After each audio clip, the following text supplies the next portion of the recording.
Bonsoir chers amis, comment allez-vous?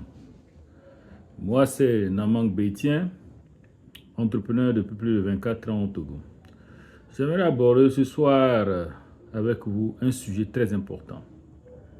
C'est par rapport à l'immigration que nous faisons dans les pays étrangers. C'est une bonne chose et en même temps une mauvaise chose pour l'Afrique. Une bonne chose parce que nous allons là-bas, nous apprenons, nous prenons des connaissances, nous travaillons, nous gagnons beaucoup d'argent, nous revenons, nous investissons dans nos pays. Mais au même moment, c'est une fuite de cerveau pour nous. Parce que beaucoup qui partent ne reviennent pas.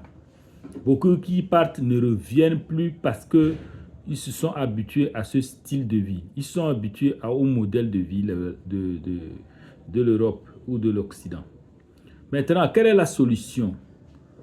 Chaque jour, nous crions que nous voulons que la diaspora vienne construire l'Afrique avec nous. Il y en a combien qui reviennent? Le peu qui revient, qui essaie, la grande majorité du temps, ils rebroussent chemin parce qu'ils échouent. Pourquoi échouent-ils? Parce qu'ils veulent mettre les calculs de l'Europe en Afrique. Il faut qu'ils comprennent que l'Europe, c'est l'Europe. L'Afrique, c'est l'Afrique. L'Afrique a un autre niveau, un autre level de développement. On ne peut pas calquer les principes européens directement en Europe.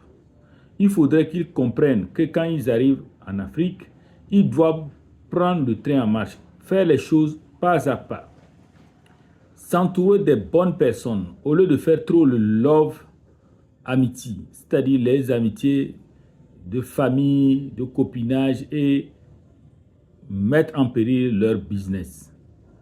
Tout le temps, il y a combien de la diaspora qui disent j'ai fait affaire avec tel, j'ai été roublé, j'ai été arnaqué, j'ai prévu construire une maison, finalement je suis arrivé, j'ai bien tout dit.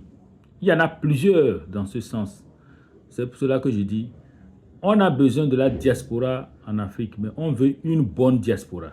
Une diaspora consciente, panafricaniste, qui sont prêts à venir souffrir aussi avec nous en Afrique et construire l'Afrique. Tout le monde se plaint que les routes ne sont pas là, l'électricité n'est pas là, et les écoles ne sont pas là, les hôpitaux ne sont pas là.